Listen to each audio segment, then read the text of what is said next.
semua, selamat datang di Voice Story, di mana Voice akan mengupas hal-hal di sekitar kita. Oh iya, ini adalah video pertama kita, dan di episode pertama ini kita akan membahas mengenai salah satu rumah yang cukup terkenal di kota Surabaya. Mungkin sebagian orang tahu, dan mungkin sebagian tidak. Oke, langsung saja ke topik pembahasan.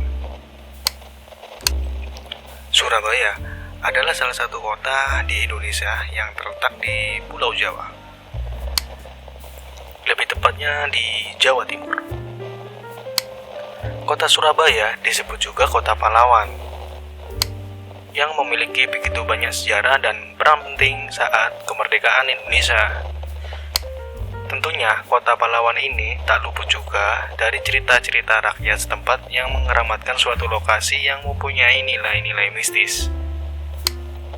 Rumah Hantu Darmo, sebuah nama yang kini jadi legenda di kota Surabaya hingga saat ini. Rumah yang tak berpenghuni sejak tahun 1988 itu terletak di Jalan Puncak Permai 2 nomor 26 Sukomanunggal, Surabaya. Bukan tanpa alasan, nama itu disematkan pada bangunan tua tersebut. Rumah yang kini arsitekturnya tidak jelas lagi, dan banyak cerita ganjil dan rumor penampakan makhluk gaib di rumah tersebut. Dari cerita yang beredar, rumah tersebut dihuni sesosok makhluk astral satu keluarga.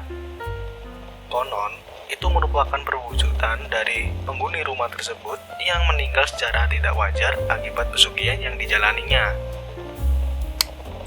Bermula pada tahun 1970, keluarga tersebut menginginkan kekayaan yang melimpah, entah apa yang ada di pikirannya.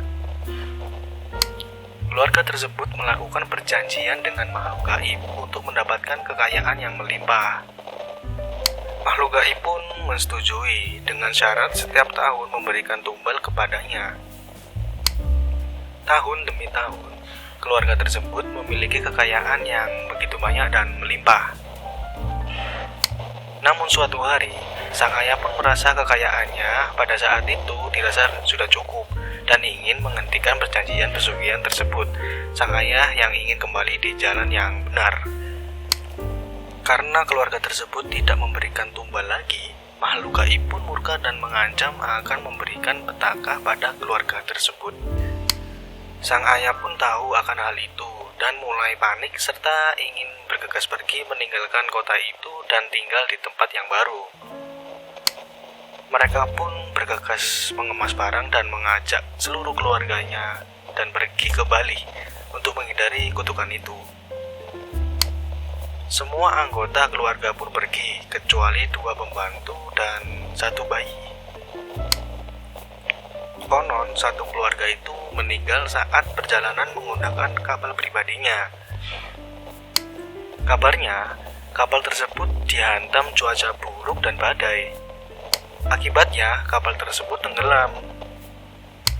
Dan konon, dulu kerap ada seseorang yang sering menaburkan bunga dari dalam mobil di depan rumah itu, yang katanya itu adalah sang bayi yang sudah tumbuh dewasa dan menjadi ahli warisnya. Rumah tersebut semakin seram setelah sempat terbengkalai, ditumbuhi rerumputan dan tidak ada penerangan. Tak hanya itu, rumah tersebut sempat habis terbakar pada tahun 1997. Katanya itu adalah ulah makhluk gaib tersebut. Bahkan, rumah itu kerap ditemukan berbagai sesajen yang diduga rumah itu kerap digunakan sebagai tempat ritual. Di sisi lain, ada cerita tentang perampokan yang konon menimpa penghuni rumah tersebut.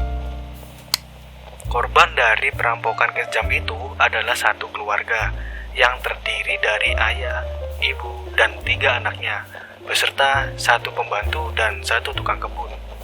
Kejadian itu terjadi pada tahun 1980.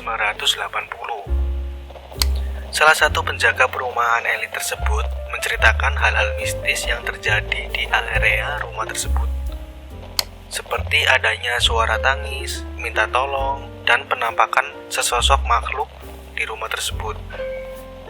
Konon, itu adalah tempat perkumpulan para makhluk gaib.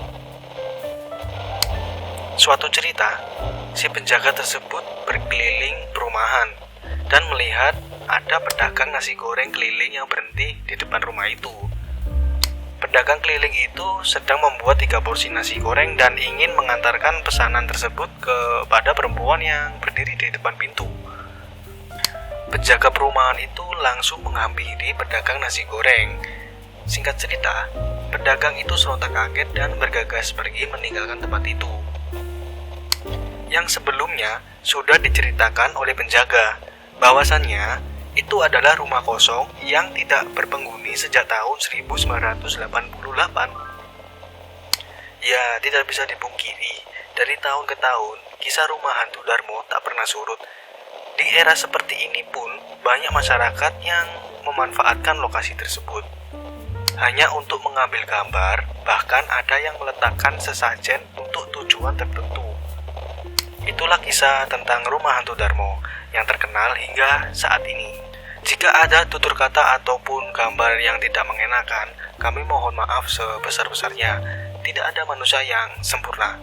Sekian dulu untuk voice hari ini. Semoga kalian terhibur dan sampai jumpa.